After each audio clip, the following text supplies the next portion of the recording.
Michael? Yes, I posted them. Do you not see them? I hadn't had a chance to look. I just wasn't sure. You on the same time zone as me might not have seen them either. I saw them during the first session. I think it posted them.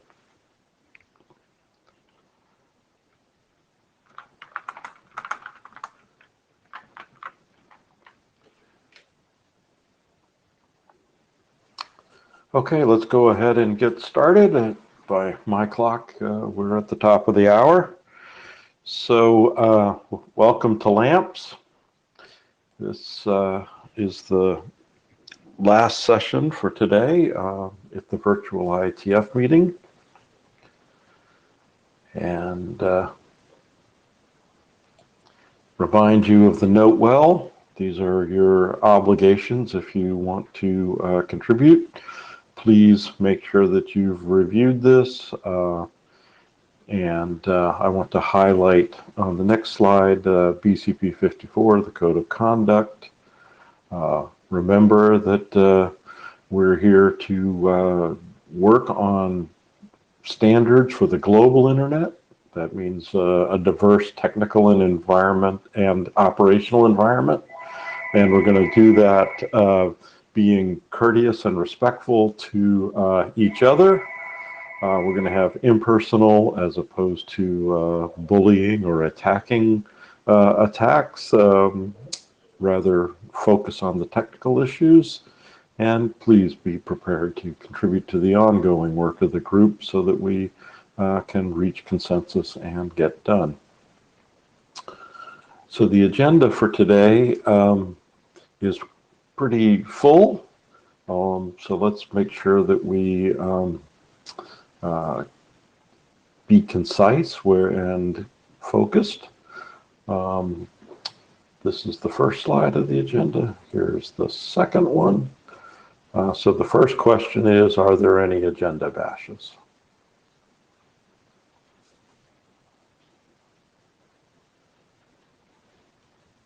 Okay, hearing none, we'll turn to the status of the documents that are with the RC editor or the ISG. The first one is LAMPS RFC 7299 update. This is in the RFC editor's queue. There's really nothing to report here, therefore no slides. It is really just registering two object identifiers, and by the way, that has already happened. Ayanna assigned them, and pointing to this document that is in the RFC editor's queue. So we'll probably see an RFC out of that in a month or so. We're now ready to go to the CMP algorithms update. And I think, Hendrik, if you'd come to the mic, I'll share the slides. Hi, everybody. So this is the CMP RFCs or to be RFCs. I split my slide deck into two because this draft is already advanced a little bit. So next slide, please. What happened since last IETF? We fixed some minor formatting nits. The document proceeds to working group last call. Russ provided his feedback, and also Roman provided an area director review. Thanks to that, I think we discussed or tackled most of the comments from Roman on the list. I will have some slides on section 7, which may need some little more discussion. Next slide, please. So section 7, what is it about? The introduction to section 7 provides some general guidelines for implementers on how to choose a set of algorithms. we advanced the text a little bit, and on the next slides I will propose also an additional table to explain what a balanced set of algorithms would be. Section 7.1 updates RFC 4210 Appendix D2, which is an algorithms use profile with a set of mandatory to implement algorithms for the PKI management operations specified in Appendix D and E of RFC 4210. These PKI management operations focus on managing person certificates. That was the main focus back in that time. For example, the initialization requests for a signature certificate and an encryption certificate, where the encryption certificate could be supported with a centrally generated private key. And these profiles use encrypted value, even though we propose to switch to envelope data for providing centrally generated keys. We thought that for these profiles, for backward compatibility, it is okay to stick to encrypted value here.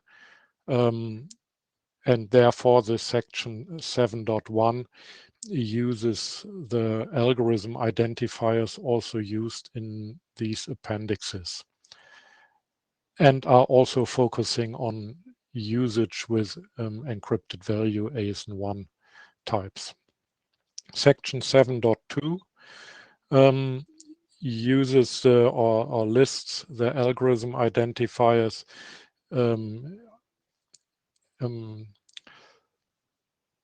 provided or introduced in Lightweight CMP profile. Lightweight CMP profile utilizes envelope data for transferring centrally generated keys, and section 7.4 does not specify any mandatory algorithm sets, but just explains for which algorithm identifiers, which kind of algorithms from this document could be used. That was kind of decision we took last IETF. Having that said, for this introduction, next slide, please. Sorry, one step back. In RFC 4210, Appendix D2, in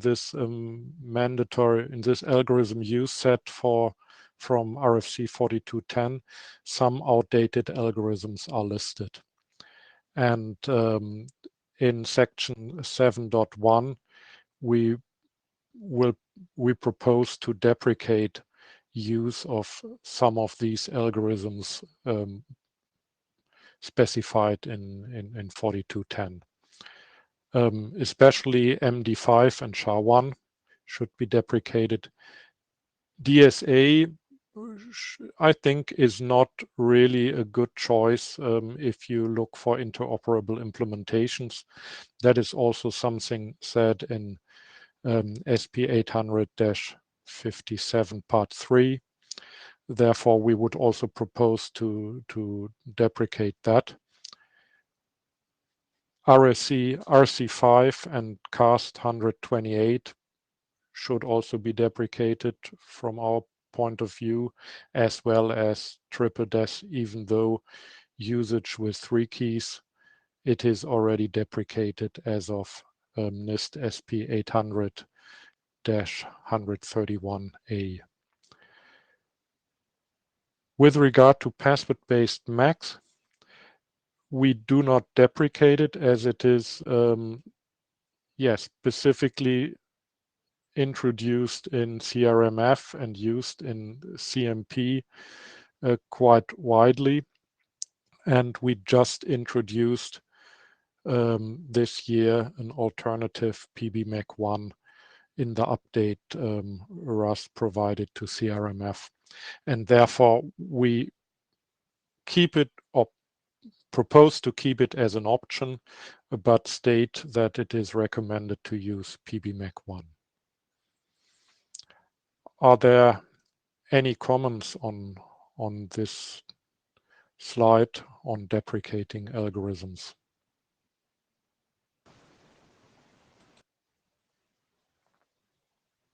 Yeah, Sean, please. Great, good job. Let's do it. Okay, thanks. Okay, then next slide, please. This is the updated introduction of section 7. So Roman commented that the current section 7 introduction was too brief and not clear enough. We worked on that, and I even provided some further update. So in this introduction, we said, okay, the first first argument for cryptographic strength is the algorithm and key size or key strength of the keys and certificates that are to be managed using CMP.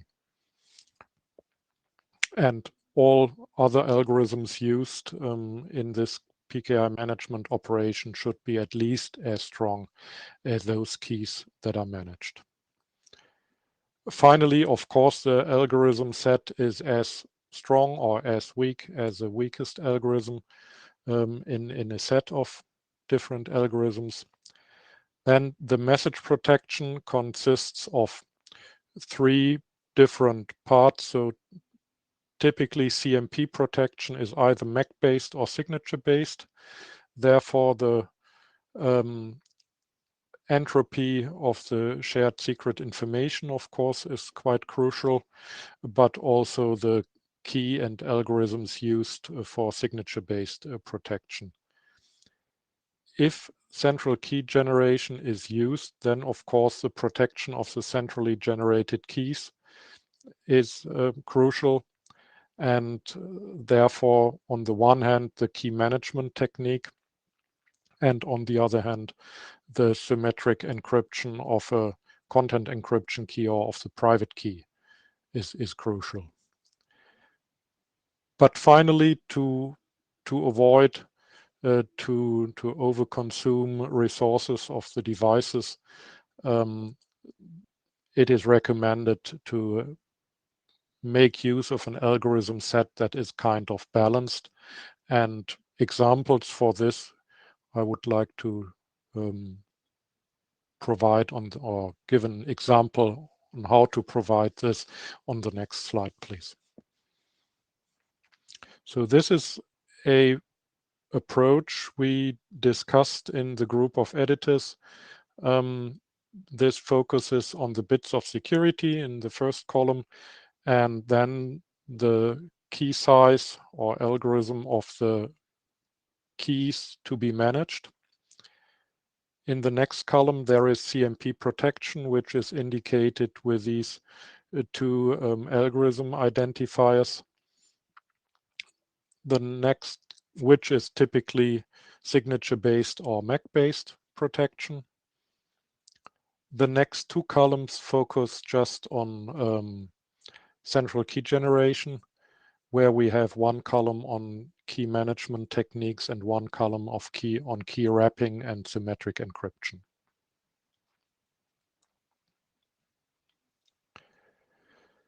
So this could be one table to add to section 7 introduction, which kind of points out what balanced set of algorithms could mean with regard to CMP usage. Next slide, please. This is an alternative proposal. Looks a little bit leaner, maybe is not fully complete, but this does not focus on the parts of CMP PKI management operations, but on kind of algorithm types, and therefore would need to be kind of applied on CMP usage then. So the question from the authors would be, what does a group think about adding such a table to section 7, and which table would be preferred? Roman proposes to take both. We could do that, of course. Well, I think the table is helpful. I think the one that fits best in ASCII art is the one that makes the most sense, but that's that will be a special. So I leave it to the editors. Exactly.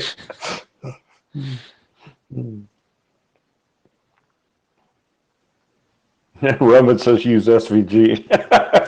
Yeah, yeah, but it's, you still have to end up creating an ASCII version at some point.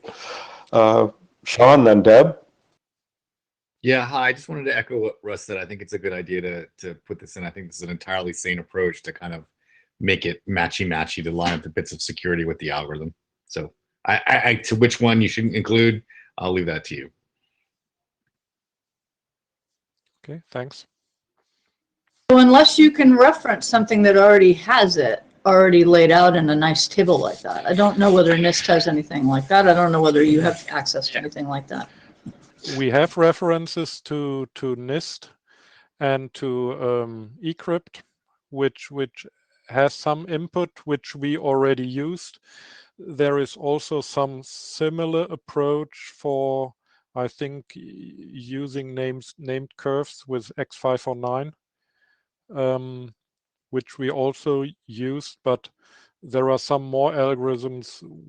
We actually didn't find a proper complete source for such information. I'm hearing that everybody thinks the table's a good idea and that they leave it to the editors to figure out how to do it. Okay, thanks. Then we will go ahead, and I would propose an update or submit an update of CMP algorithms, hopefully by end of this week, incorporating the changes, the proposed tables, and would be happy to get feedback also on the tables if there is something we did not catch or specify correctly.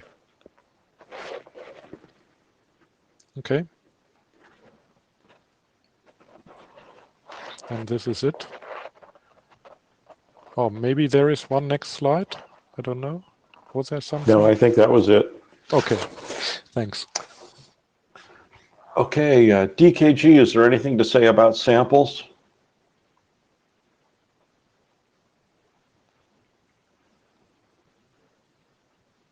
Go ahead.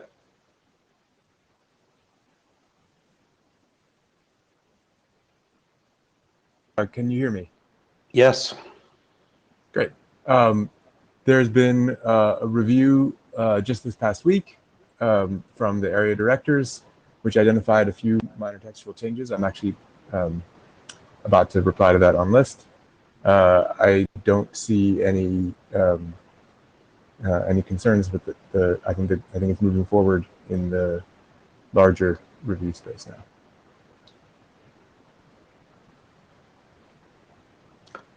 Okay, Roman, go ahead.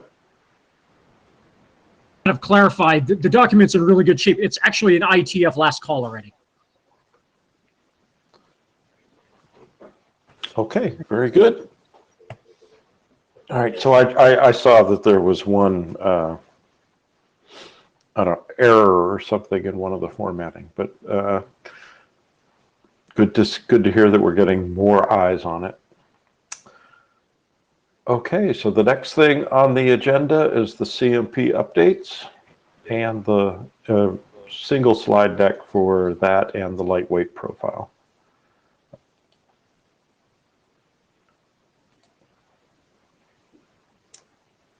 Okay, Hendrik, you're back. So here I'm. So this is a slide deck on CMP updates and lightweight profile. Next slide, please.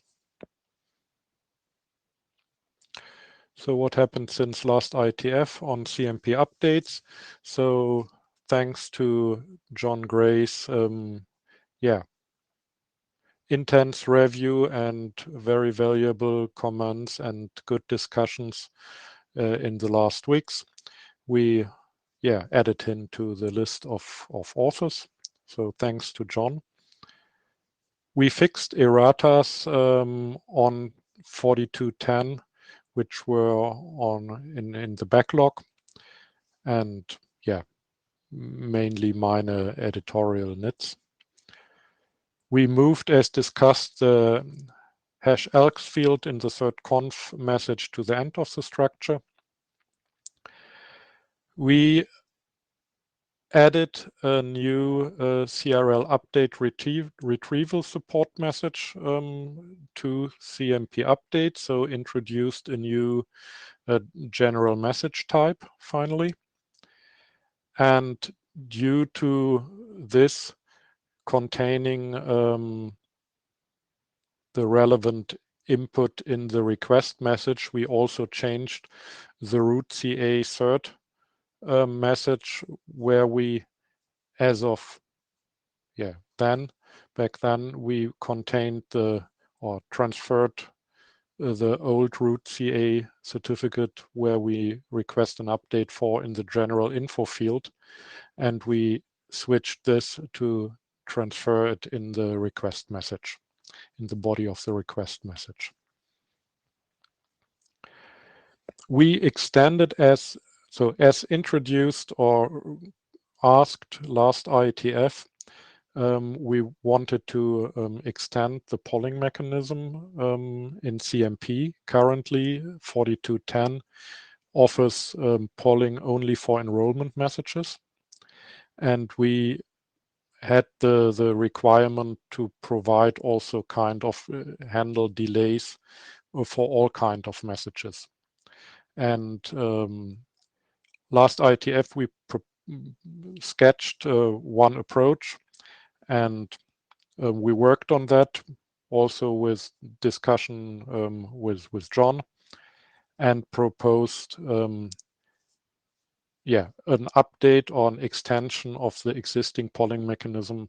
I will give details on the next slide on that. So we updated the version handling.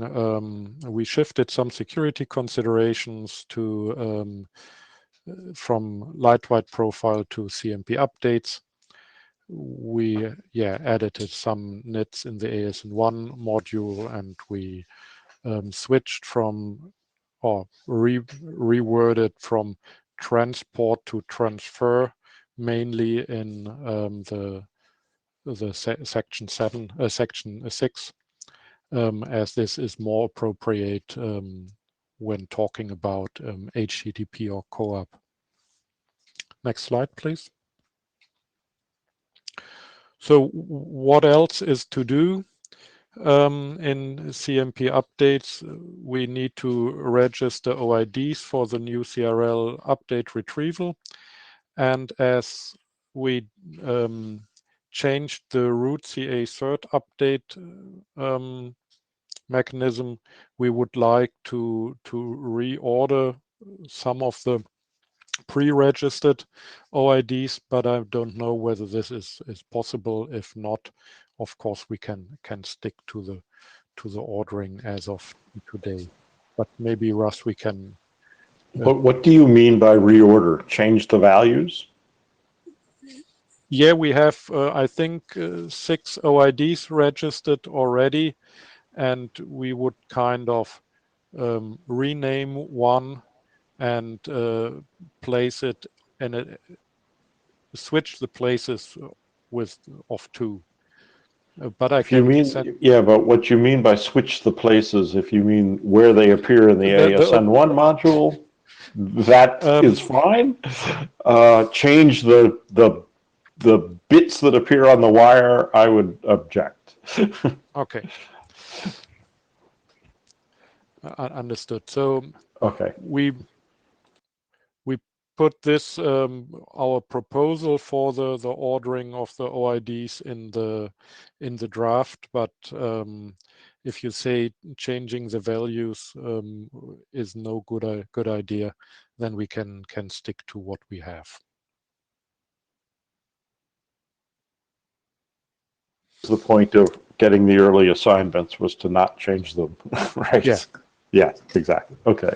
No problem. I don't want to dwell on that, but we have a lot of stuff to go through here. Okay, so next slide, please.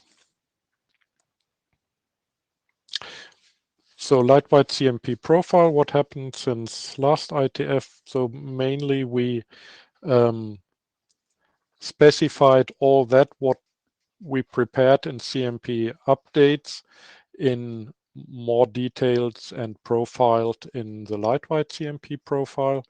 We also added references to SZTP, CSR, and Brisky AE to the Lightweight profile, to the introduction mainly. We updated this root CA cert update retrieval mechanism. We simplified at one place the sender recipient nonce handling together with delayed delivery, so with polling. We added this new support message on CRL update retrieval. We generalized this delayed enrollment to a delayed delivery for all kind of messages, and also updated with this regard the end entity state machine. We updated section 6 little bit with regard to delayed message transferal, and also with the wording topic, switching from transport to transfer where appropriate. We moved some security considerations as said, and we edited some minor topics like capitalizing PKI. Never mind. Next slide, please. This is the approach we specify in the current draft CMP updates and in more detail than the Lightweight profile. On the left-hand side, you see how polling works today, just for enrollment messages, IR, CR, and KUR. And on the right-hand side, the updated version, it also works for the other message types used in the Lightweight profile. The mechanism is for in an IPCP KUP message, we can have a waiting status in the certificate response body. We do not have this in other types of messages, but we could send instead an error message which can transfer a status waiting. Doing so, the polling would be initiated for the non-enrollment kind of messages with this error message containing status waiting. And then the polling mechanism kind of goes as usual. For enrollment, the certificate request ID in the poll message is the one of the certificate request, of course. For all other messages, it's the -1 as poll certificate request ID, which is also available today for those cases where no certificate request ID is available in the request message. And then the polling mechanism goes as currently, also as usual, no further changes needed. So the only thing we added mainly is to introduce the error message with status waiting to initiate polling for non-enrollment messages. Any comments on this?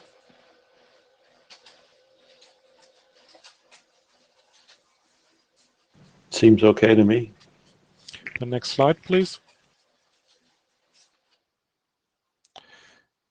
This is mainly what was discussed on the mailing list. So introduction of 2 new general message types.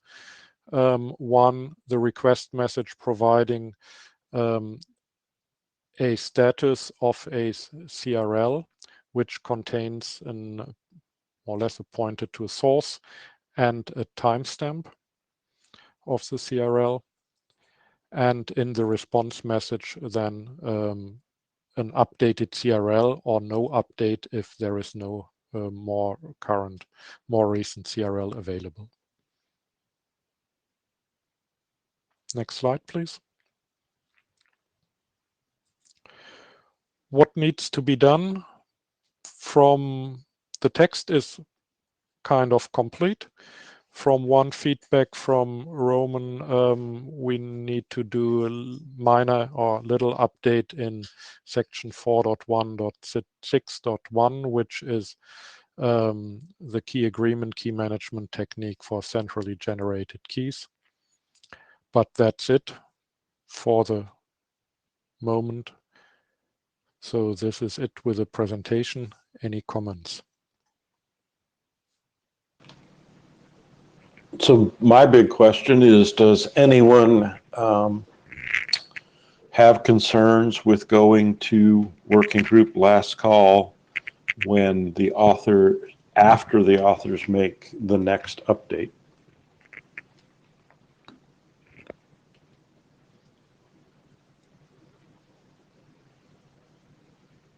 Okay, I'm not hearing anyone, so let's plan to do that. You guys make the changes that you've talked about here on this slide, and then we'll do the call. Do you have a preference for an order, or do you want them to go together?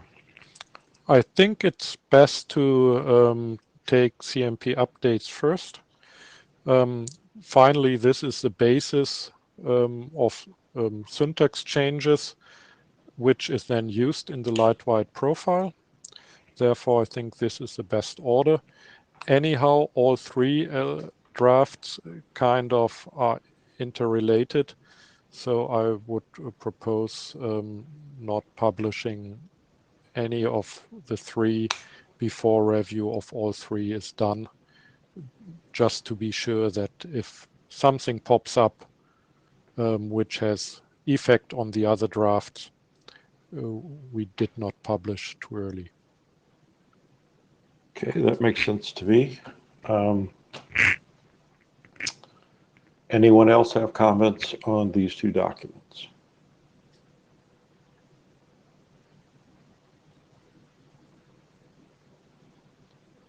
Okay, then we'll start the working group last call after you do one more update. Yeah, thanks. Great. And now we'll go on to the next presentation. I think DKG is doing the speaking on the header protection.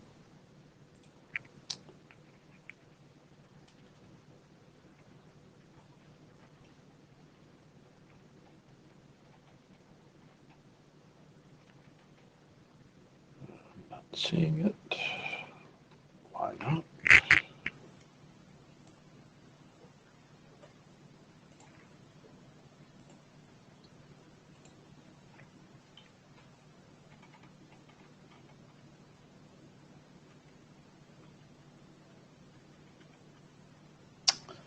I uploaded the slides, but I don't see them.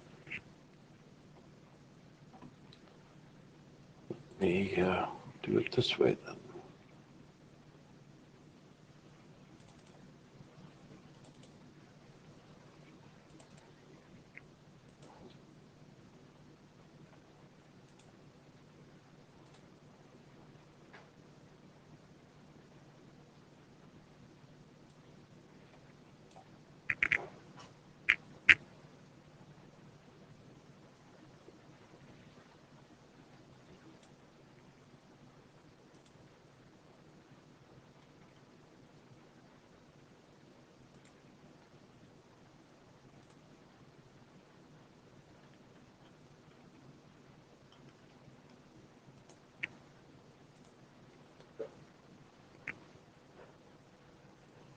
now. Okay, go ahead. Hi, folks. Sorry for being offline for a second there. So the LAMP's email header protection document has been stalled. Next slide, please.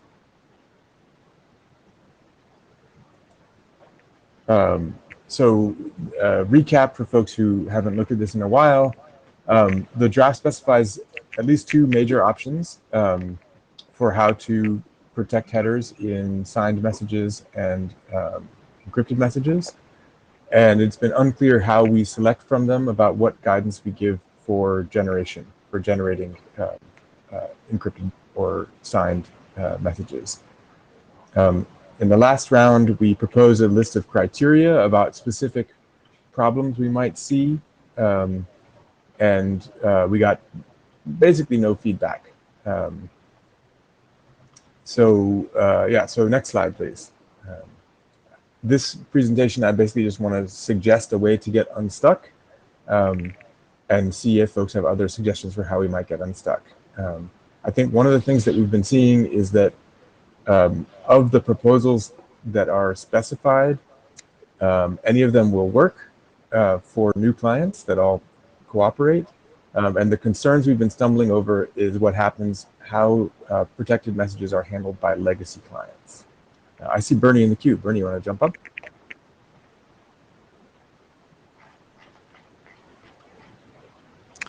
Okay, this is Bernie Hoeneisen. Yeah, I pretty much agree with the statement Daniel made.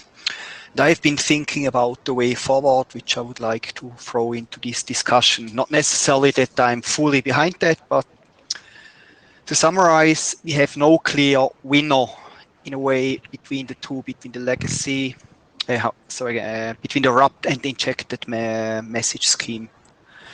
There is sometimes the wrapped and sometimes injected scheme is better. So to change the standard, this is basically a two-week argument if you change the standard from wrapped to injected. In more detail, if you have signed and encrypted, the current standard, the wrapped prevails. It's overall better than injected. And it's easily fixable because it's minor issues. Basically, need to tell the clients to avoid that the user has to open an attachment. In signed only, it looks a bit different. There we make the difference between S-MIME capable and non-S-MIME capable clients. In S-MIME capable clients, the two schemes, they are more or less equal. In one, you have to open an attachment. In the other one, is only the unprotected subtext shown in the injected. So this is kind of balance. I don't see any kind of prevailing in here. For non-S-MIME clients, in case we have a client that doesn't understand any S-MIME, there, not only there and only in the multi-part scheme, the injected message scheme has some advantage because you can make, in this scheme, you can make or reach more, let's say, more recipients that can actually see what you write. Based on that, I suggest to discuss about some compromise, which would basically be go on with the current standard, which is wrapped, not change anything here except clarifying and help fixing those clients that do require showing attachments. However, to help clients which are just described, like legacy clients that don't understand S-MIMEs, allow an option to use the injected message header scheme with multi-part signed, but this for signed only message only. The default for all would remain wrapped, but for this case, we would introduce the injected message header scheme. I'm not sure whether this got a bit clear, but I think that could be a way out of this situation, and open for comments here.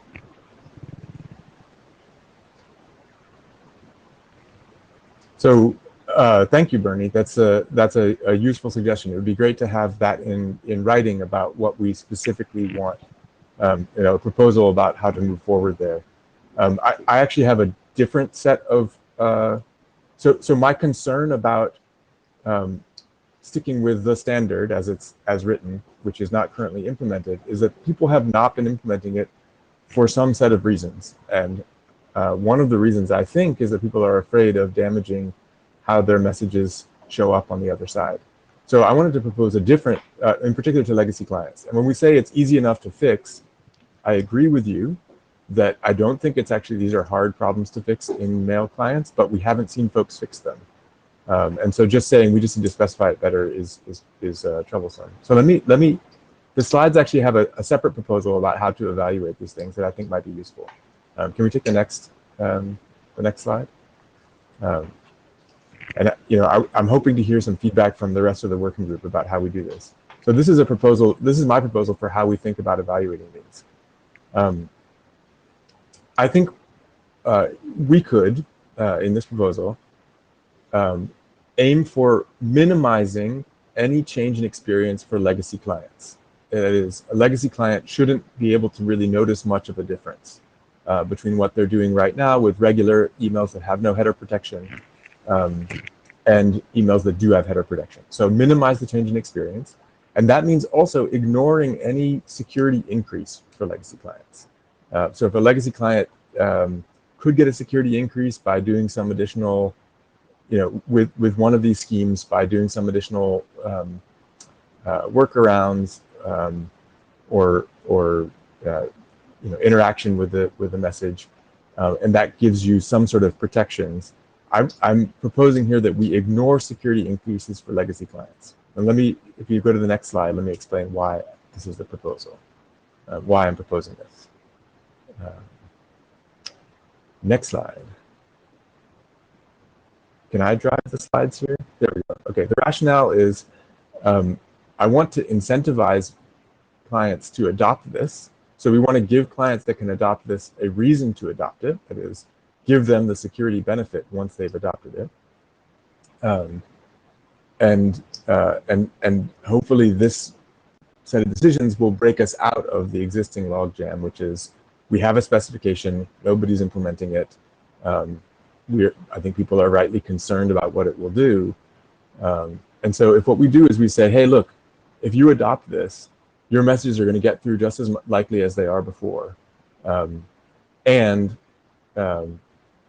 If you implement it on the receiving side, then your users get additional security benefits. So it gives a clear incentive on both sides to adopt. And hopefully that would break up the logjam. So next slide, please. Right, so that's my proposal. And we can run down what we think the outcome of that proposal would be. I mean, I have some guesses at it, but I think it comes close to some of what Bernie is proposing in terms of allowing different mechanisms.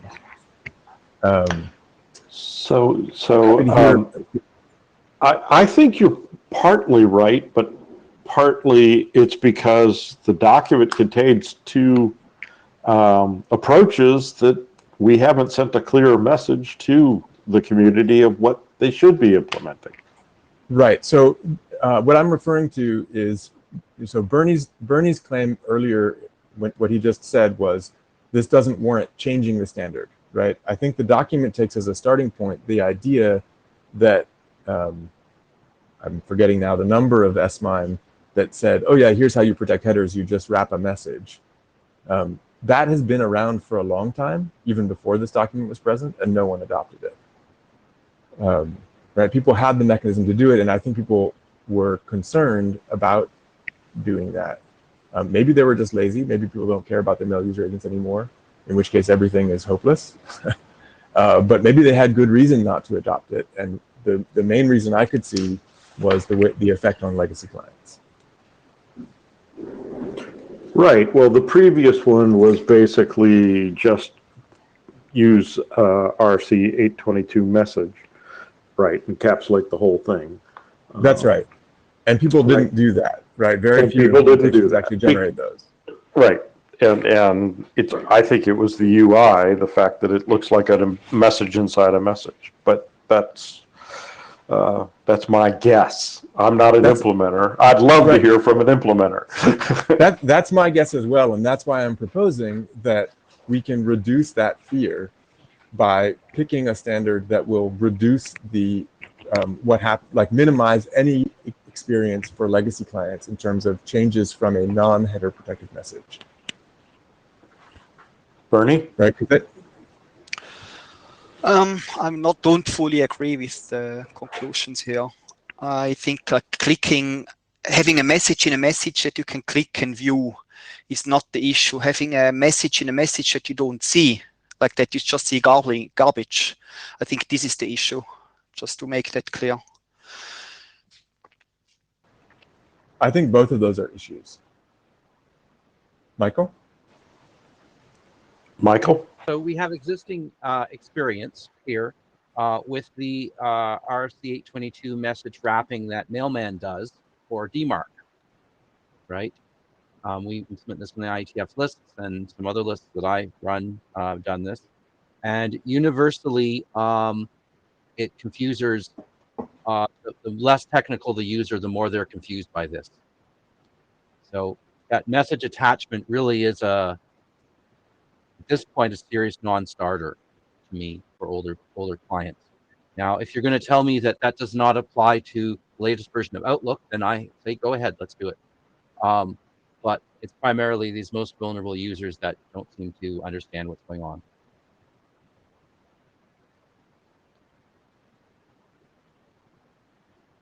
Do we have any implementers who want to share their experience? Go ahead, Bernie. What here is missing, like what I said, is that it's easily fixable, this message in message thing. And if we give instructions how to fix that, I believe like Microsoft Outlook could fix that. And then we have a big proportion of the clients of the user base that has a fix for this. So this really easy thing. And if you do this other scheme, the injected scheme, it's more difficult to fix or more difficult to implement because the instructions are not anymore so clear, straightforward as for the wrapped scheme that is currently standardized. Do we have anyone from the Outlook team who has committed to fixing it? I'm concerned about really like claims of really easy to fix coming from someone who's not working on the client.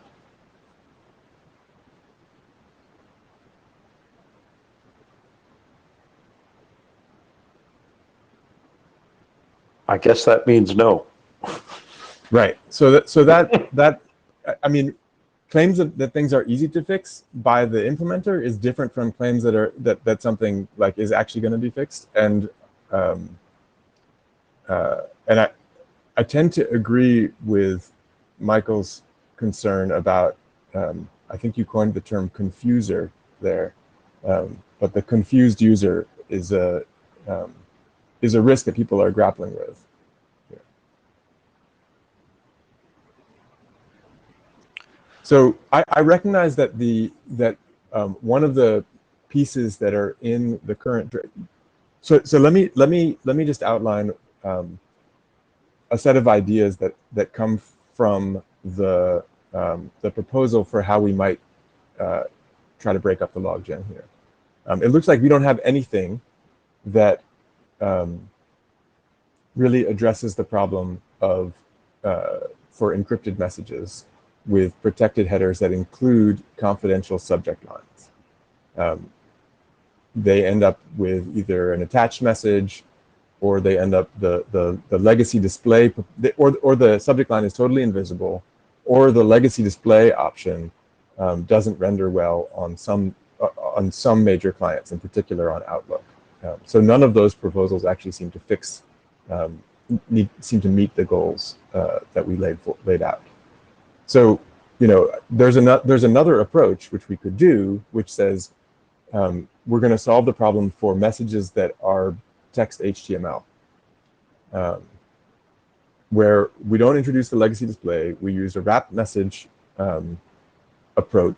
Sorry, not a wrapped message, but an injected headers approach. So there's no additional attachment. And we say that HTML generating mail user agents should include a div at the top of the HTML with a particular attribute that they put the obscured headers, in particular the subject header, in that obscured attribute. And then a mail user agent that's capable of, that's compliant, can hide those divs. from that it can avoid rendering those divs because it can identify them correctly. There's no additional attachment. And people who are rendering the message in HTML form who are in non-compliant clients will actually see the subject in the HTML rendering.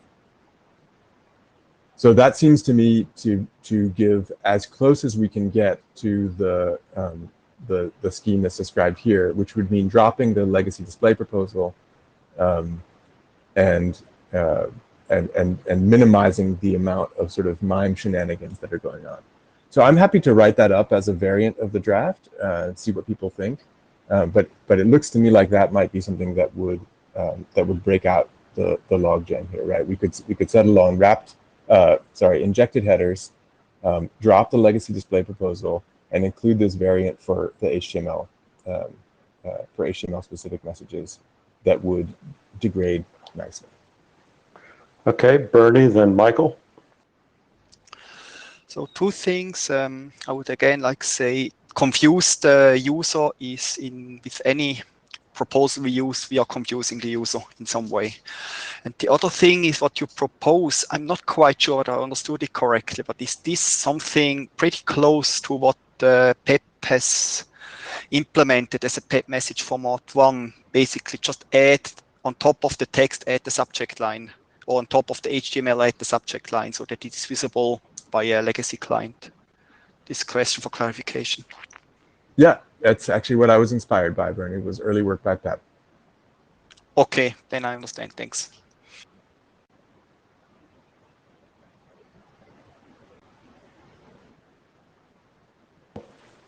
So can I ask, is the do nothing situation? Does it result in the wrapped message? Is that what I understand? The do nothing situation would be that we keep the standards as they currently are, which says use this wrapped message, and no one implements them, as far as I can tell. Which means we give up basically on people actually protecting the headers of their messages. So sorry, I don't mean the do nothing in terms of not protecting the headers. I meant not doing anything to accommodate legacy clients. If we don't do anything to accommodate legacy clients, then any of the proposals that are present in the draft seem plausible. But I think that one of the reasons that we're struggling here is because people are afraid to emit messages because of their interactions with legacy clients. So just to be clear, these are encrypted messages, not just signed ones? They're both. Okay, because we don't currently protect headers either signing or encryption. Encrypted messages typically have to go to somebody who actually you have the identities for, right? Or you can't encrypt. And so there's a possibility, in theory, of some negotiation where signed messages go to mailing lists and other places and people that aren't ready. And so there's, a different analysis that I think matters. And if you're signing it, then you're not necessarily caring about disclosing the subject line because that's right. Just signed it. Okay. You might be care about making it integral. Okay. The meeting is on Thursday, not on Wednesday, as someone fabricated. And so maybe repeating it is sufficient. That's enough accommodation in the signing case. And it sounds to me like we just shouldn't do anything to accommodate legacy clients in the encrypted case. That's sort of what I'm thinking.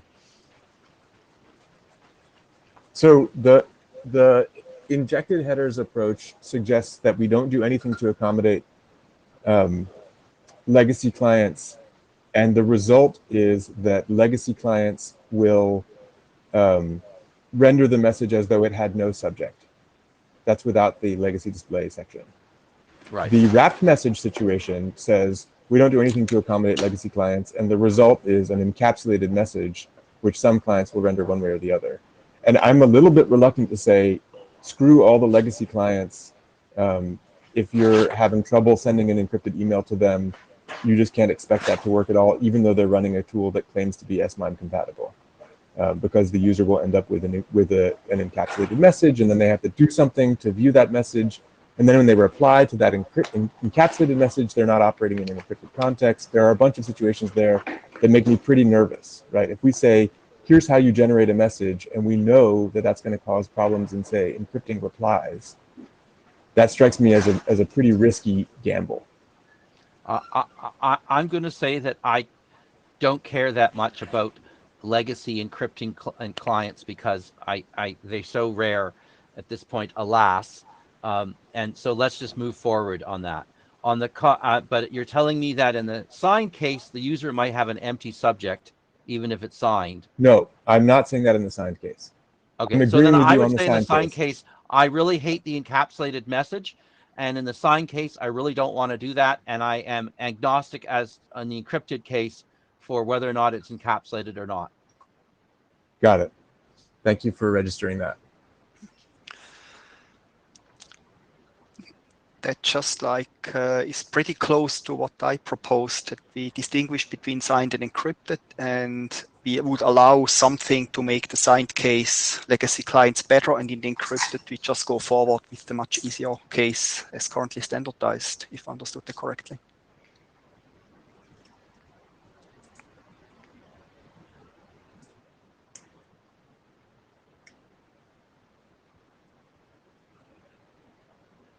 Okay, what I think we need to do is see this written up, and I think the easiest way to do that is probably just to modify the header protection draft to implement the choice you're picking here, and then we can do last call and see if we get agreement. I did have a commitment from a manager at Microsoft that they would pay attention to the last call, so hopefully we'll get their feedback at that point. Okay. Question. So Bernie, sorry, go ahead, Bernie. I wasn't clear if we have like a consensus here already. I'm not too sure about this. I'm not either. And Bernie, maybe what should happen is that you and I, and maybe Alexei, if he's willing to join in, should have a meeting sometime next week to look at some proposed changes and see whether we can agree that those are worth putting up as last call. We won't find out the consensus until we've given a concrete proposal, I think, to the group at this point. I think that's the case.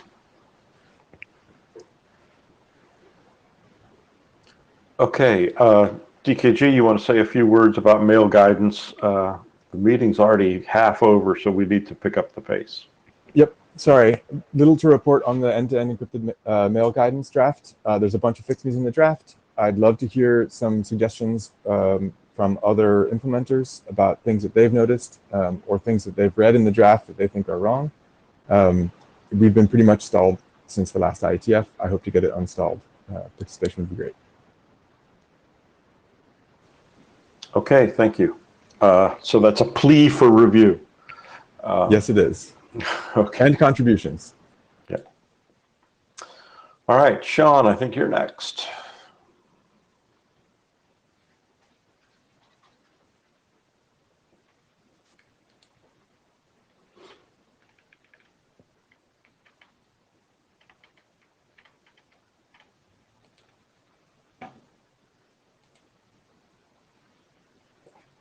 Hello. I want to start off with an apology for publishing this document last night, super late.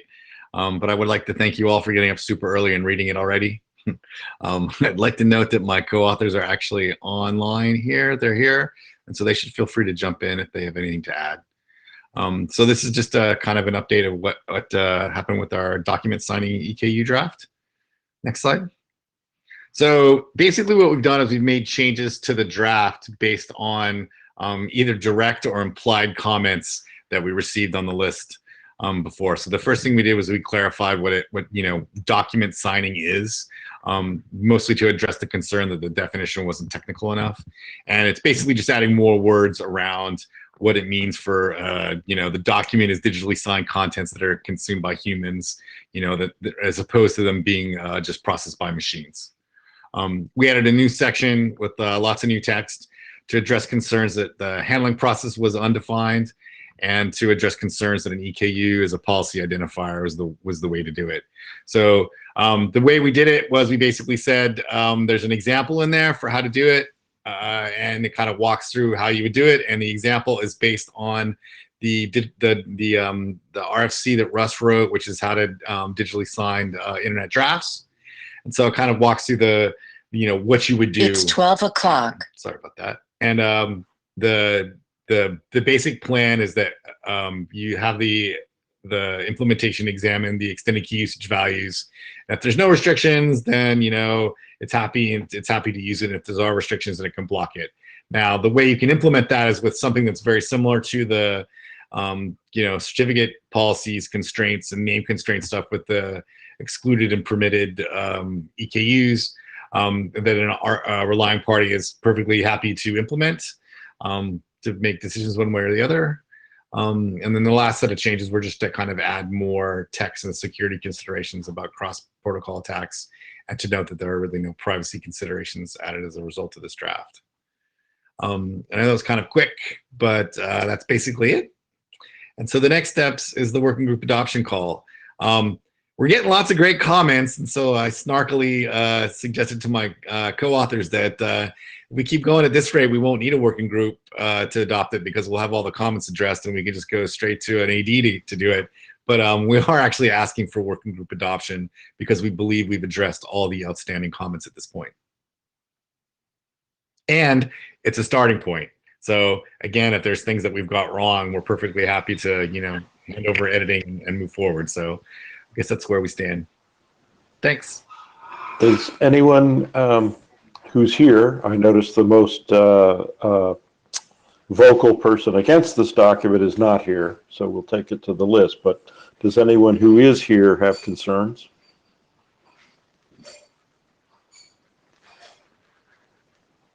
Okay, hearing none, we will revisit the call for adoption on the list. Yeah, Russ, I just want to make sure that I'm not trying to run past Ryan just because he's not here. So I appreciate you taking it back to the list. Okay. Michael, you're up next. Gonna check my slides or push the right button here. You're doing it. All right. Yeah, if I could find them. There they are. It's in front of my mouth instead of in my head. There we go. Okay, so this is about a new document, RFC 17, which is ESP and the CSR attributes part. Next slide. And we've collected 3 or 4 authors, and I think maybe a couple other people that have some opinions. So the story so far, 7030 was unclear about the CSR attributes. In the Brewski and autonomic work in Anima, we made some assumptions about how they could be used. And to be fair, Max Pritikin was an author of 7030 and of 8995, and he seemed to think that we were doing it right when we designed it. So I think we had some reason to believe we weren't wrong.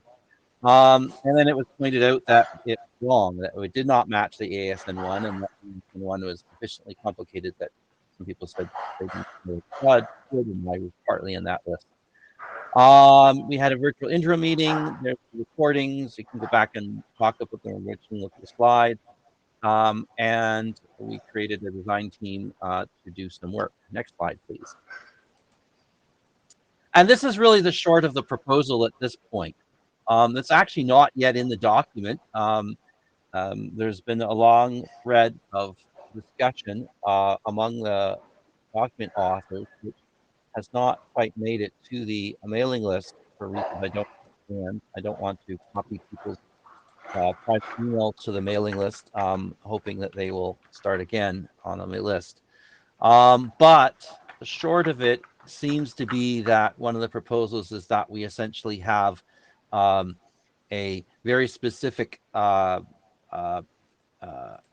outs for the values of a couple of things that we need to do, and that we're not going to basically allow any arbitrary attributes. And yes, Bob asks, is that a typo? Yeah, it should be a generic name. So if it's a name, then it can only be a DN, but a generic name can be subject alt name as well, which is really what we're interested in doing. Did I write generic? Okay, so sorry, it was 11:30 last night at night. But that's what we have right now. This document is not ready to be adopted. It is very useful to discuss it on the mailing list as to what the goals are and what other people might other people might expect or think that they want to do with it. I'm not sure that I want to have a specific, here's the part that fixes my problem and everything else is screw that. I'm not sure that I want to do that, but maybe that actually is the simplest way to do it. It's the least number of things. We did conclude that we did not want to break from being backward compatible with what was there, even though most of the specific use needs are in a somewhat greenfield application. So we probably could cope with anything we liked. We could even cope with having a negotiation via MIME type if we needed to. So I think those are all on the table, but it's not clear that we need to do that. And I think that's the last slide. Next slide, maybe. No. Yeah, that was the discussion. Here's a squirrel eating Tim Hortons. Sean. Hey, sorry that this wasn't clear. I think maybe it would have been better back in the day if we had more people review it. I guess I'm concerned that you would just take the attribute and modify it. I think you'd need to define a new attribute. Okay. Yeah, because it's just. I think that was proposed. Like I think that was what was intended. I think that was intended, that it would be a new attribute. Yeah. Yeah, and if you think that there's a new attribute and you want to have specific things to call out because you need them, great, we'll include them. We can use some fancier ASN1 stuff to allow it to be extensible. So there's ways to do this. Yeah, so my attitude is feel free to make the changes that you think are necessary to get this to work with what you need to do. I think the question is whether or not we want to have, a specific thing that here's the name, here's the 3 values that people wanted to specify. And if there are other attributes, then that's a future revision. Right. Versus being able to put any attribute with any value in the thing, which is what I thought we were going to wind up with in the first place. And as you say, there's some ASN1 that makes it all happy. I just don't know how to write it. I mean, yeah, you could. We can find people to help with that, but including. Well, I think we have enough people in the authors. I don't think they're here. Dan's here. I don't think David is here, and I don't think the other author Owen is not here because it's middle of the night for him. Another alternative is to define those 3 things as attributes and just stick them in. Yeah. Oh, as new attributes. As new attributes, or look, because I didn't look real closely at the options, but that some of those might actually already be attributes buried somewhere next to it, and then the issue is whether you can put a value with them. Right. Right. And that's the part that where the existing ASN1 was unclear to non-experts. We thought we could, but it turns out that there's no value. There isn't a value thing there. But it didn't stop me and several other people from putting a value in because ASN was self-describing, and we thought we were doing it according to what was there, and even interoperating. Pretty much, as far as I remember, we just we did it the obvious way, and the other says, well, I did it the obvious way, and we did it in the same way. So we could just record. That was essentially what we thought we were doing. We're just going to record this extension or whatever you want to call it in ASN1 so that it's actually clear that that's what we meant. And then these somewhat other proposals are showing up. Anyway, I'm hoping we'll have that the authors will be less shy about posting to the mailing list, and we can have a better conversation, Sean, that you can actually contribute to. So, Michael, it sounds to me like you're ready to do one more spin, then a call for adoption? Yeah, I think that's about right. I think assuming that we can get people to talk that, somewhere in January, I don't think this has to take very long. No, I should hope we're done in March. Yeah. Okay. I'm done. All right.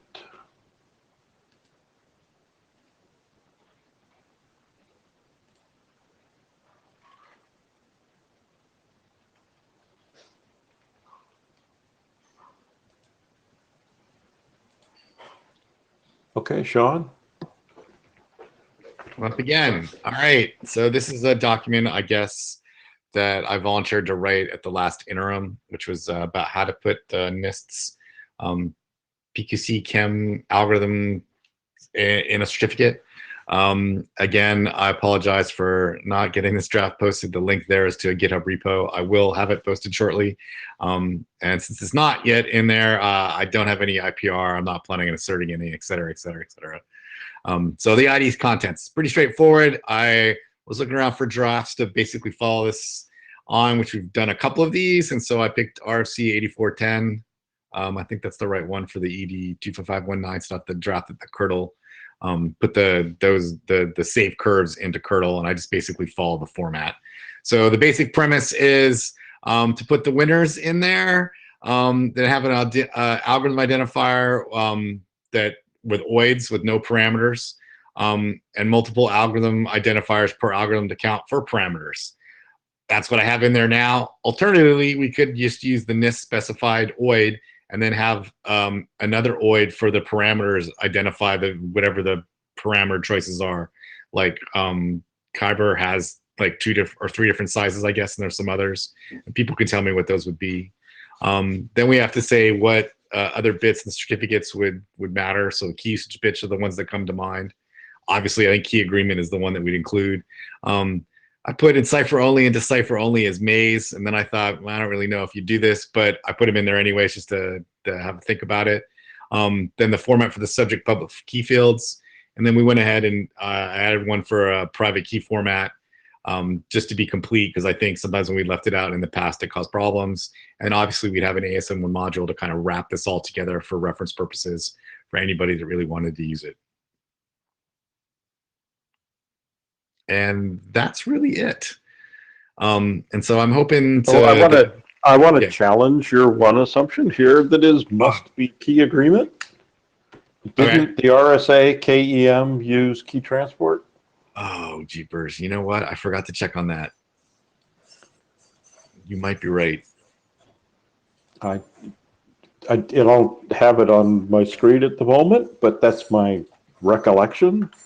I was trying to find it before you finished your presentation, and I didn't. It's RFC 5990, and it uses key encipherment, which is key transport. So I think that's the thing to debate. Probably should go to the list. Yeah, absolutely. Okay.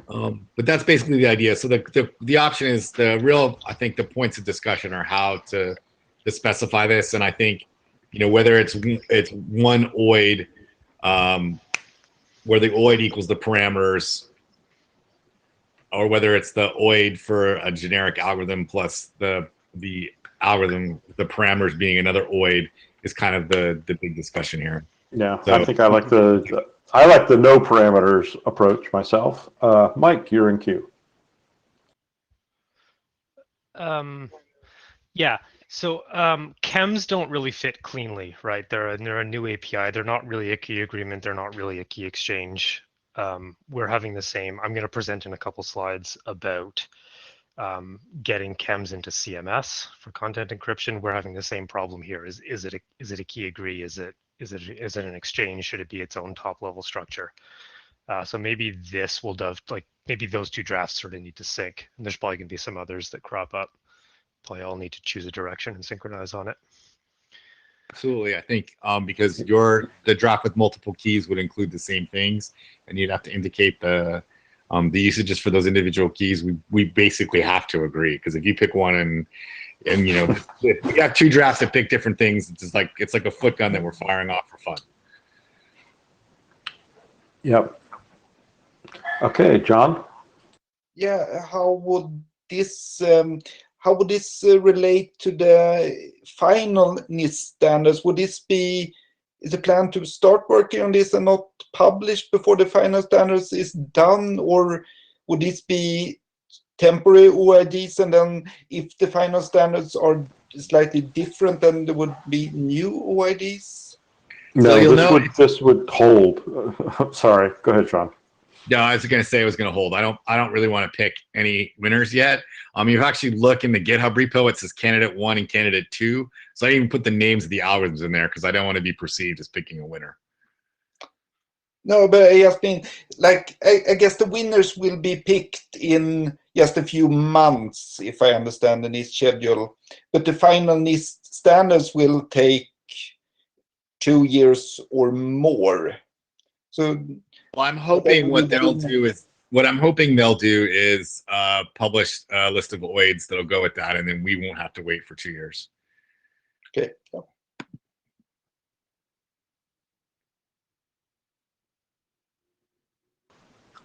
Okay, I think the way forward is Sean to figure out this key agreement thing, then post another draft. And then we will do a call for adoption. Thank you for your time. Okay. And by the way, I have this red box here. So what we did is also extend the score option with a new flag bit and a field called ID detail, where we practically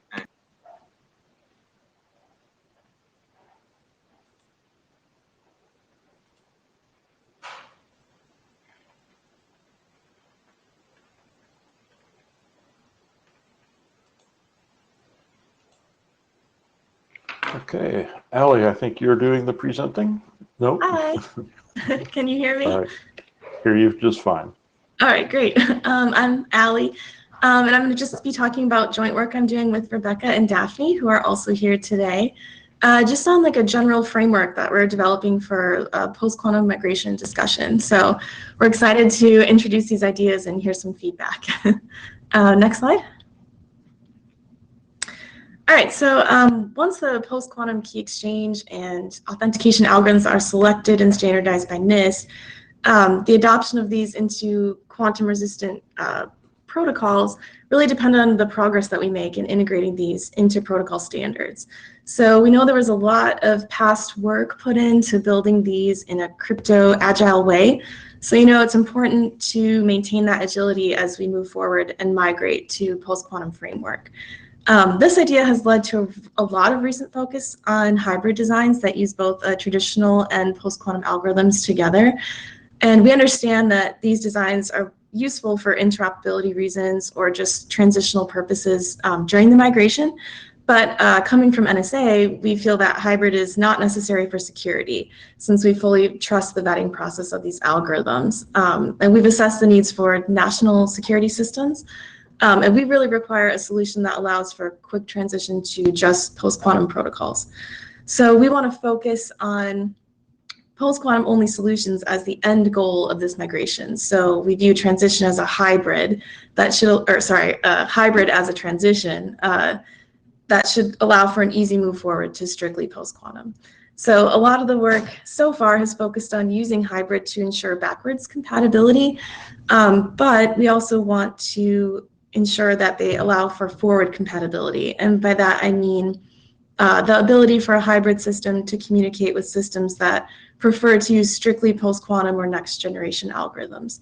So if the idea of this forward compatibility is built into the current designs, then the transition, you won't need a further transition from hybrid to strictly post-quantum.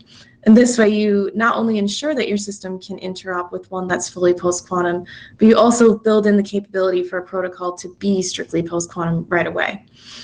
Next slide. Okay, so here's just the general definition of hybrid in a very broad sense that we've seen. Basically, the security of a system is not compromised as long as at least one of the component algorithms is secure. And then there's several design choices that go along with looking at hybrid for this architecture. So again, we want to make sure that you can interop with non-hybrid aware systems. So those that are using strictly traditional algorithms and ones that are using strictly post-quantum algorithms. So that should, both of those capabilities should be there. If a design is backwards compatible, you should be able to use almost the same framework to make the design forward compatible, since in both cases, you're just telling the hybrid design, hey, only use one of these two algorithms. So if you design protocols to handle forward compatibility now, that minimizes the changes that are necessary for strictly post-quantum solutions. And again, it avoids a further transition down the road from hybrid to post-quantum, since you've already built it in. And then we also want to make sure things like we don't want to have these hybrid designs be prohibitively expensive in terms of computational performance. And then things like the time to establish a connection between peers should not increase exponentially either. So if you look at a few of the working group drafts out there for hybrid methods right now, there's a ton of different terminology being used to describe these designs. So we've seen dual signatures or combined negotiation, algorithm pairs, multiple key shares, things like that. But if you break it down, there's really mainly two approaches that are gaining traction in the working groups, and these choices fall into one of two camps, the idea of a non-composite design choice and a composite design choice. Next slide. Okay, so here's the definitions that we are using for the idea of non-composite and composite, and this is really the motivating factor of our talk today. So we feel it's really important to define this framework within the general hybrid umbrella as a way to invite a more structured discussion about hybrid designs that allow us to really make the best decisions moving forward into a post-quantum. So on the left, we have a composite design, which would be a solution in which the traditional and post-quantum algorithms function together as one entity. So that would be, for example, negotiating a traditional and PQ algorithm together as a pair. That would be composite. And then in contrast to that, we have non-composite, a solution in which the traditional and post-quantum algorithms function discretely as individual entities. So in this case, that would be like having two separate certificates, one post-quantum certificate and one traditional. So these ideas show up in a lot of different parts of a protocol, though. They're not just exclusive to certificates. So it's important to sort of introduce this framework in a more general sense. But today we're going to talk about it from the concept of authentication. So really how a hybrid non-composite authentication method would look. And we're working on writing a paper detailing the specifics of this approach, and we may want to introduce it as an informational draft to LAMPS if there's interest. Next slide. Okay, so here's the basic structure of these two approaches. In contrast to the composite design, a non-composite authentication is one where we have two separate certificates, so one traditional and one post-quantum. And again, we're looking at this under the lens that this is solely for transitional purposes. But given that lens, we want to use this structure to allow this design to use a forward transition to strictly post-quantum authentication. So the biggest difference between these two methods is really that most of the work for non-composite is put into updating the protocol to handle two separate certificates instead of just one. So most of the work goes there versus the composite approach. However, the structure for non-composite of certificate signing and verification doesn't change.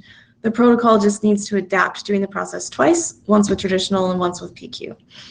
So for the next two slides, I'll go over like the pros and cons of each design in the context of our research of how this would look in two different protocols, IETF v2 and TLS 1.3.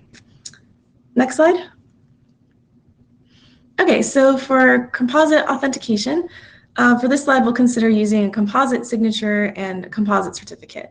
So as far as deciding which algorithms to use, a composite design can really just build on the existing structure of the protocol and avoid having to introduce new protocol logic here. So for example, in TLS, you can negotiate the algorithms in a composite way. Like the client can offer a list of pairs of algorithms that it can support together, and that can be put right into the existing signature algorithms extension structure. And this also builds in the ability to match security levels between algorithms if you're using both simultaneously.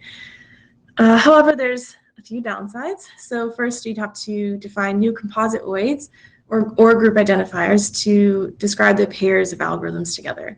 So in essence, your protocol really has to support three types of identifiers: the traditional, the hybrid, and the post-quantum. Again, because we're thinking about this as the most straightforward design that allows for the protocol to be forward and backwards compatible. The next point, we won't get into too much detail, but the validation process for composite signatures is different from the validation process for just a single signature. All right, then there's some questions regarding deprecation of algorithms. So what happens if one algorithm in my composite gets deprecated? Since it's composite, you either need to revoke the entire certificate or revoke the deprecated algorithm.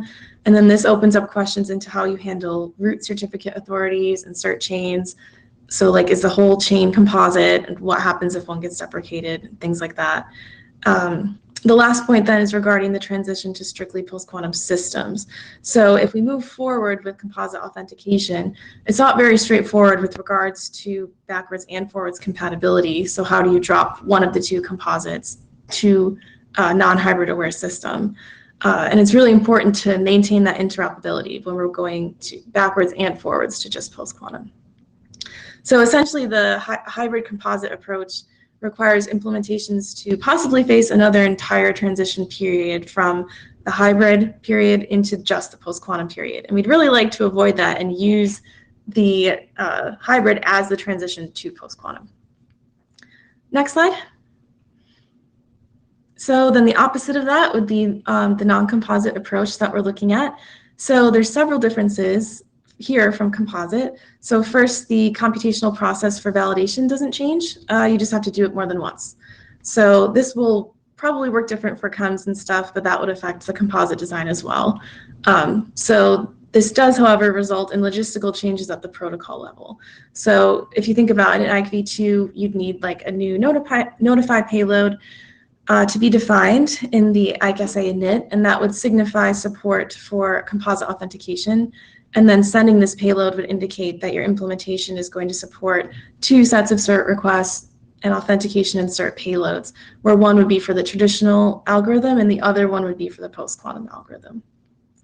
There's a similar story that happens for changes required in TLS 1.3 to implement non-composite. However, in the long run, if the goal is a jump forward to strictly post-quantum solutions, making these logic changes now allows them to be forward compatible and strictly post-quantum ready right away without a further transition. Using two separate certificates also makes it quite easy to be compatible with non-hybrid aware entities. So the same signature algorithm OIDs are used in a hybrid as they are for a traditional system and a post-quantum system. And then if you have support for one or the other, the unsupported certificate just won't be sent, right? So for example, in IKV2, only one set of cert requests, cert and auth payloads will be sent that indicates a non-hybrid status for the client. So overall, this design allows for broader crypto agility since you're really just using the same sets of algorithms and no new set needs to get introduced. Also for cert chains, this is straightforward. So the non-composite approach, it's really just a matter of a policy update to support more than one because it'll use the same root certificate authorities and the chains are unchanged as well. All right, next slide. Yeah, so we're really just looking to get feedback for this on the list. Like I said, we have sort of an informational draft in the works that gets into the gritty details of how this non-composite authentication design looks. And then we have a more technical report where we look at the details of this in the lens of two different protocols. But overall, we really just want to introduce this hybrid terminology of composite and non-composite into LAMPS and maybe into IETF as a whole to use this as a framework for post-quantum migration. And that's all. Okay, DKG, then Joe Salloway. Hi there, this is Daniel Kahn-Gilmore from the ACLU. Thanks for this presentation. It's really useful to see the kind of framing that you're talking about. I wonder if you have any thoughts about how this would map to, your analysis I feel like is very specific to authentication here. And I wonder if you have any thoughts about how this maps to key agreement or encryption schemes. Yeah, I think that this framework of composite and non-composite can definitely be used for key exchange as well. It's not just for authentication. So I think in some of the working groups like TLS, their hybrid approach right now is a composite, using composite negotiation for key exchange as well. But you could use this idea of non-composite there too. Sorry, I don't think that TLS is doing key exchange right now. TLS is doing authentication, right? These are, modern TLS does signing of the separately Diffie-Hellman negotiated key agreement. Oh, yeah, I was talking about, there's a hybrid draft in TLS that's looking at for post-quantum migration, how that would work. Of the analysis that you presented, you seem to have a lot more pros on the non-composite and than on the composite. I'm wondering whether that analysis applies to whether you think that the analysis you've presented here applies to key agreement schemes in addition to applying to authentication schemes. Oh, yeah. So our pro-con list is mostly looking forward to what structure would make it easier to move to just a post-quantum framework. So yes, this does. It was not, just authentication specific, but we were using that as a framework for today's talk. Yeah. Okay, Joe?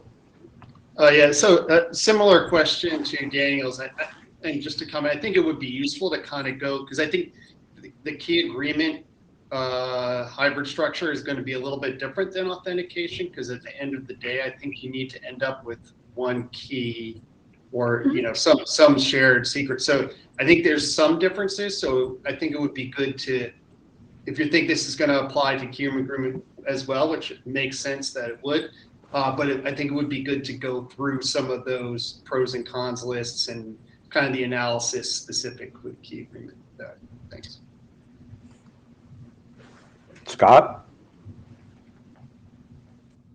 I've already talked to the TLS working group of at least some people in there, and they really want to go with non-composite certificate design because basically, they don't want the bandwidth, use up bandwidth for a legacy client, which doesn't need these huge post-quantum signatures public keys. What I'm taking back from that is maybe this is not something that the LAMP should decide, but it's really something that the working groups need to decide, and LAMPS needs to maybe needs both options out there. Beginning to think that myself, Scott, so that we need to give both tools to working groups to implement or to pick from in their protocol environment. Mike?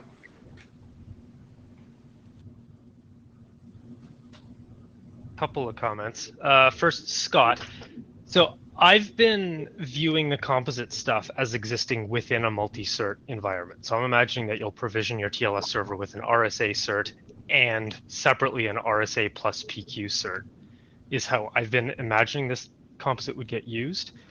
And if you're already sending a PQ public key, slapping an RSA public key into the same object for good measure is nothing in terms of bytes on the wire. So I've actually been imagining that composite exists within a multi-cert framework for exactly the don't send it if you don't need it reason. I don't know if that's commensurate with the discussions in TLS or not.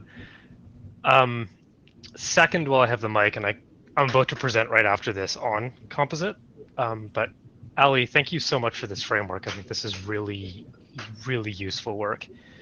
Comment I'll make, so I think speaking for myself, not for all the authors here, but I think I fully agree that for online negotiated protocols, IETF, I think I totally agree with your analysis. Multi-cert gives more negotiation flexibility, yada, yada, yada. I think that's great. Where we keep getting stuck in our own internal design sessions is the offline protocols, code signing, SMIME, those type things where you're signing objects or you're encrypting payloads and you're just firing them into the void and you have no idea who's going to pick them up. That's the cases where we just haven't found a way to make multi-cert click. If you get an EXE and you're an EXE running framework and you're validating the signature on that EXE, how do you know that there were supposed to be two signatures on it? How do you prevent that stripping attack in a totally offline, non-negotiated? So I would love to see your framework also address offline protocols, possibly completely separately from online protocols. Okay, I think that's a good suggestion. Oh.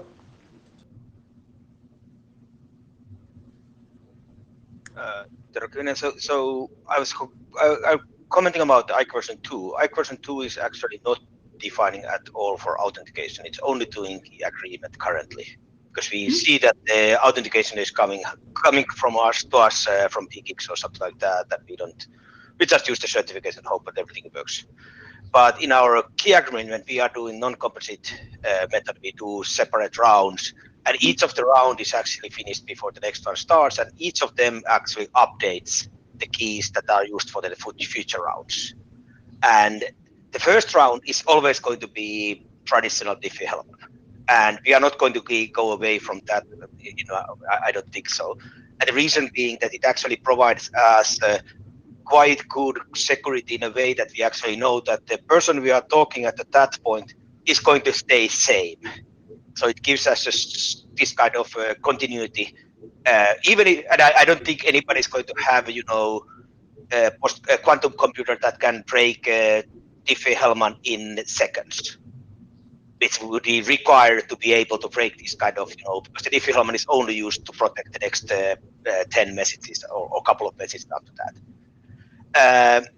There is also one of the things that we have been seeing that people have been complaining about, because some of the post-quantum methods the keys are big, and we don't want to do that before the authentication or some form of authentication.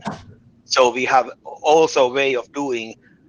We do a couple of rounds. We might do a Diffie-Hellman first, then we might do an authentication with traditional, some method of doing authentication like a preset key. And then we could do some more, post-quantum key exchange, key agreement methods which are then protected by the authentication done by the preset key. And the preset key is actually post-quantum safe, provided the preset key is itself, or PPK, is strong enough to be protected. So it's a little bit different. It's not completely non-composite, and we are never actually probably going away from the original Diffie-Hellman, because that's so fast and it only provides the security for the next few exchanges after that.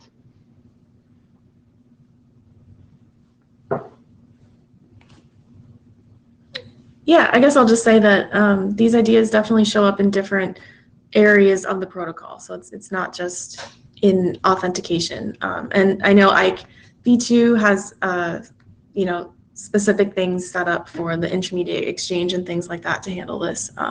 But I still think it's a nice general framework to have when discussing it.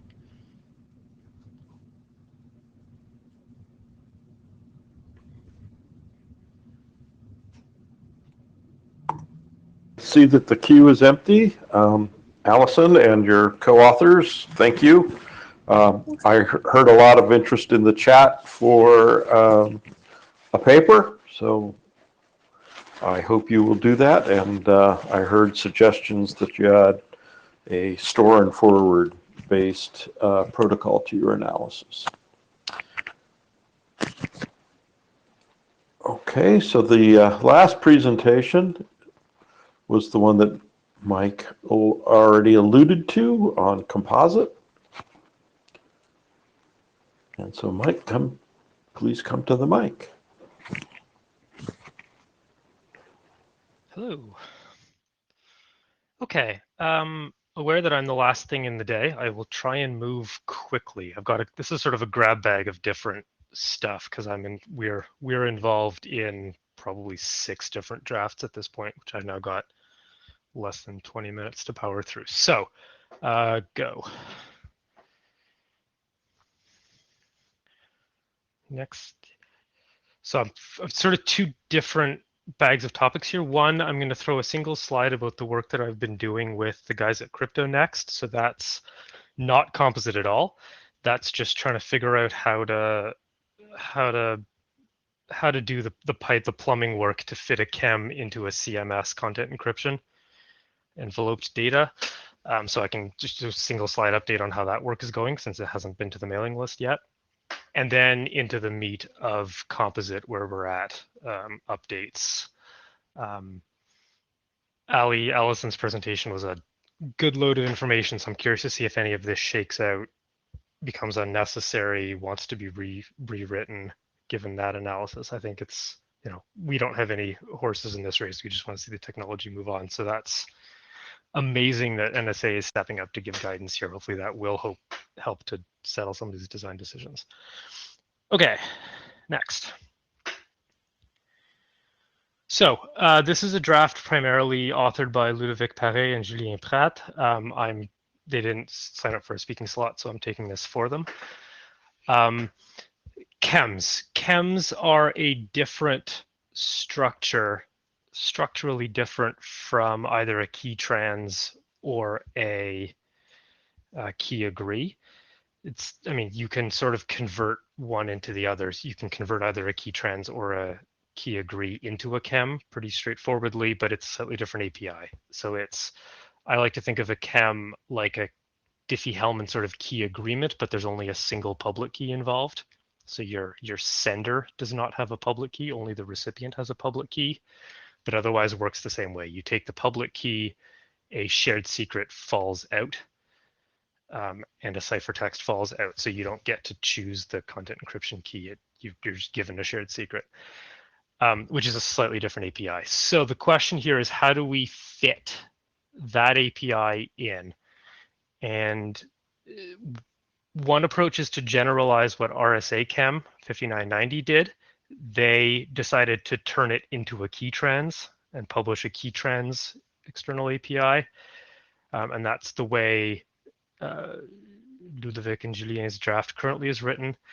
The other option, although that's the weirdity there, is that you need an algorithm ID that says, actually, I'm not a key trans, I'm a chem. And then you need to see algorithm params, which I think has been hissed at already here.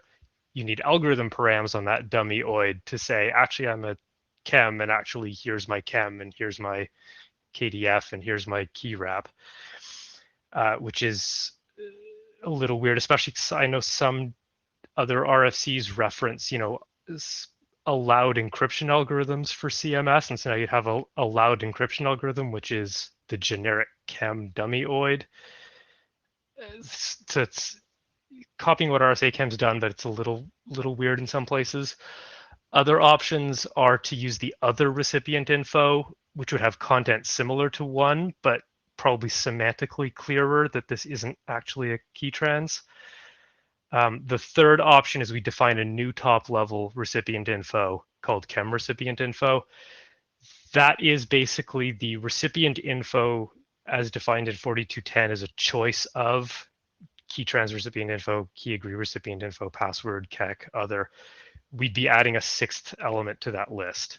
And so I think we'd have to look carefully at whether that is a backwards compatible change or whether that would require a rev of the version number of CMP, which I think is probably unacceptable for a change this small. If we can safely add an element to that choice list, then that might be preferable. Otherwise, one or two are a little kludgy, but probably more backwards compatible.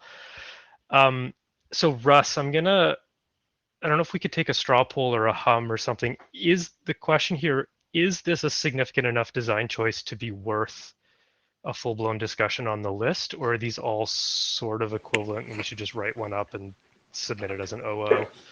Well, I'd like to make a few observations. Then, if people want, we can do a show of a straw poll thing. The observation I would share is that the biggest difference in the CMS structuring between key trans and key agree is the single public key or two public keys. And so given that the KEMs have one, I kind of lean naturally towards, let's see if we can use it.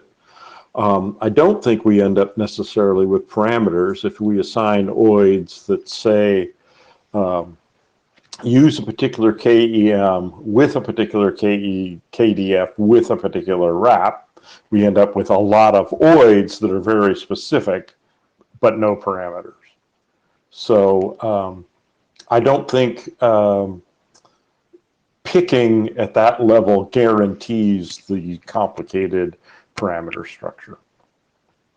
It's a trade-off. That's sure. You can always unroll params into a exactly. Yeah. And that's what that's what we've seen in the TLS environment, them doing more and more because we want to avoid strange parameter interactions.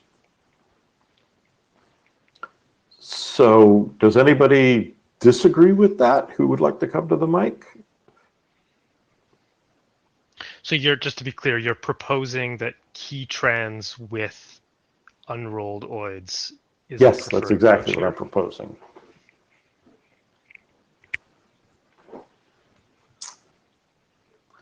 Your face says you're thinking. Sorry, a reflexive beard touch here. All right, Joe, go ahead. Question would be is with respect to calling this key trans, does that have any implications of like, well, key trans I usually think of, I'm using the public key to do encryption of some sort, and not all chems you're really doing that. Does that have any implications further down the line, or is this just a naming issue? I think I think the big implication is it has to have one public key. Can I take that, Russ? Sure. So I've got the core idea of this draft is sort of sketched out on the side there. So the idea is you use the chem to derive a shared secret, you use the shared secret to derive a KEK, you use the KEK as an AES key to wrap the CEK. So you are in fact encrypting. And we've, because of that KDF, we've KDF'd out any particulars of the chem you chose. So I do think it's actually fair to call this construct on the side a key trans? Question mark. Hopes for agreement? So I agree. I agree. It's not key agreement. Key. Did I say key trans? Yes. But you asked for agreement with your statement.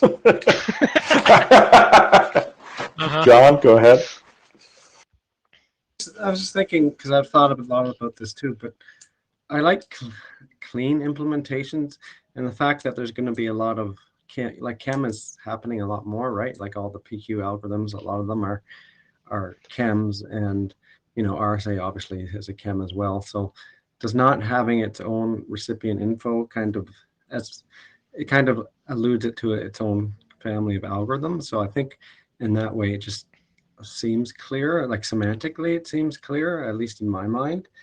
So yeah, I know we can make it fit into the key trans, and it has been done, but is there an issue for semantics to just not have its own chem recipient info, or is it a big issue with, we think it would cause incompatibilities if we were to add a new recipient info type? So I guess that's where my thinking is on that. It just seems semantically cleaner, and it seems to be the way forward with these new algorithms that are coming. So.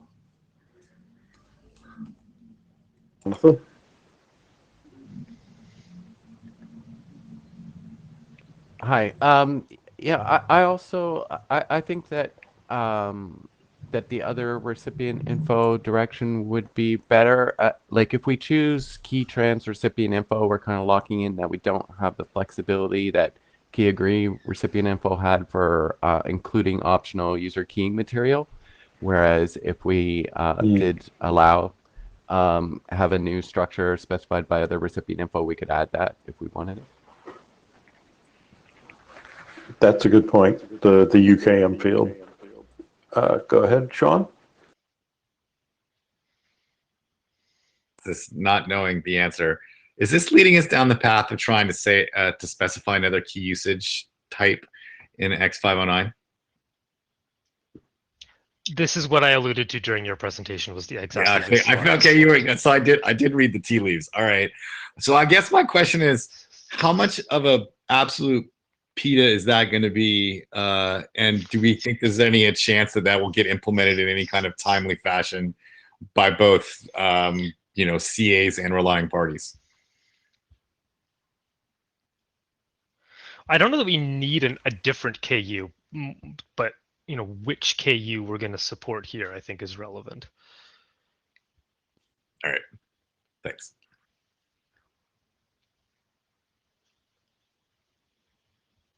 It's pretty clear to me this is a big enough decision. We should take it to the list. I do think opening CMS, which is a full standard, does mean that we need to think pretty hard before we do that. But if it's the right answer, it's the right answer. And I hadn't thought about the lack of the UKM field. All right. Next slide, I think. We've got about 10 minutes. Perfect. Let's go.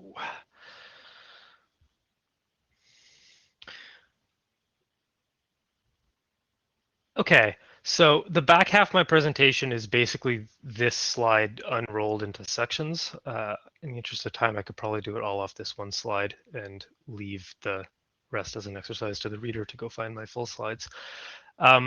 So this is just sort of an update on where we are. So there's been a lot of work done by our author group here against these LAMPS milestones that are probably still sufficiently in the future that I don't know that the working group is ready for nitty details, maybe, question mark. So once again, I'll present a landscape. I've structurally chosen to break the dual composite hybrid stuff up by keys inserts, signatures, and encryption. I think they are sort of structurally separate. So in the keys inserts, there's our 2 drafts composite keys and explicit composite keys. I put a nod here to Ali's presentation because at time of writing, I wasn't sure if it was going to be a concrete proposal or a framework or, but I'm really not aware of any other work in this sphere. At the interim, it was suggested, the interim we had in September, it was suggested that if we are going to go with composite public keys, explicit pairs of voids is preferable to a generic container, and that's consistent with the no params, let's unroll everything discussion here today. So I think that's well received. So we'll probably end up dropping the composite keys draft and go with the explicit composite. The ASN1 is turning out to be a bit of a bear. We're trying to use the new object class structure so you can just factory out pairs of voids super easily, but we're really struggling with some of the details there. Could you flip forward one?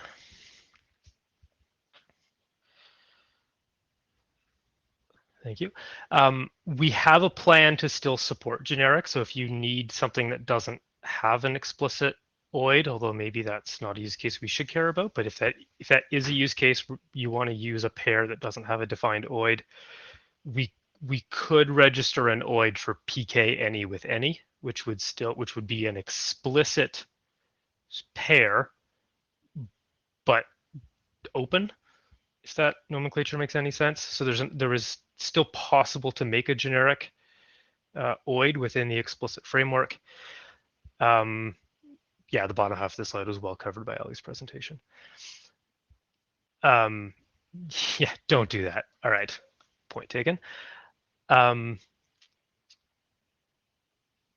Yeah, well, I guess we'll have to see how much, if there's interest in generic at all, or we think it's, do people need to go off-roading outside of the established pairwise OIDs? Do we need a generic at all, or is it fine to put up fences on that road? You must use the established pairs of OIDs. Any with foot gun. Yeah, fair enough. Okay, interest of time, signatures. Haven't really done any major work on this in a while. I think it's sitting fairly mature. We do have some design decisions that we'll bring up if and when the working group adopts this, but it hasn't really been worth chatter on the mail list yet. We also can make this explicit. Currently, it's a generic structure. We can also come up with ASN1 modules that allow you to define explicit pairs of SAs, signature algorithms. I will point out that if we decide to go multi-cert and we need a way to stuff a multi-cert single signature, so if you have multiple certificates generating a single signature, you're still going to need a container of some format. And so we believe this work is still relevant even in a multi-cert world, unless protocols really do want to carry a second signature field everywhere. So again, my choice to present this as separate from the public keys is because I think this survives a multi-cert draft, or is still useful in comparison with a multi-cert draft. Yeah. Mike, I agree with you in some environments, but not CMS, right? Because signed data allows multi-signatures. Yeah, that's a nuanced, because signed data sometimes implies that that's an OR. relationship? There's already a document that provides an attribute, whether it's an or and. That's but right. That's a Yeah. right. Right. Okay. So there is a mechanism we could tie in to clear that ambiguity. Okay. Okay. Next. The font's a bit small here. So the last piece of work we've been doing, this is where we've done most of our work in the last 6 months, is composite content encryption for CMS. How do you say you come across a recipient who has multiple public keys? Again, I don't particularly care whether that's in a single cert or whether that's across multiple certs, but you have a recipient who declares that if you're going to encrypt for me, I'd like you to use multiple public keys to do it. What does that envelope data look like? We've put out an OO. This is, I think we proposed 3 completely different mechanisms in that OO draft. We're still working on that quite heavily. I think we've found a way to combine all of them nicely together into one single mechanism. We're debating here also the key trans versus chem debate. What is the external interface that this should expose? This is probably going to couple into Ludovic's draft. We'll probably make composite encryption expose a chem type, and then it'll fit into whatever Ludovic comes up with. Although you could also imagine it exposing a key trans, and then it can go straight into key trans recip info. There's also debate over what the underlying mechanism should be and how that should function. Should it be sort of based on a one-time pad XOR for wrapping the CEK, or should we throw in an AES key wrap layer? That decision sort of will dictate the key trans versus chem decision. So this one's still, it's an OO, but it's still, I think there's still a lot of design decisions to be made here. And that's the end of my slide deck with a whopping 4 minutes for discussion and wrap up. Anyone want to come to the mic? John? I was just going to add to what Mike said. He mentioned the composite chem. So we're actually thinking about creating a new draft just for a composite chem construction, because we, as part of our debates for the what he was just talking about, composite encryption, we came up with the idea that perhaps it's just simpler to have a composite chem construction, and then if there was such a thing as like a chem recipient info or just a chem usage type, it just fits in there much better and it seems simpler. So you might see us request a 0.0 draft for a composite chem, because I think it'll be I think it's separate enough that it would be worthy of its own draft. So I just wanted to point that out. I guess stated differently. I'm not sharing my picture. Sorry. I guess stated differently, what John just said, if the composite chem draft is already going to define how you do the KDFing and the AES wrapping, then great. We can just provide the chem part. Yeah. All right. Given that we're down to 2 minutes, anything else?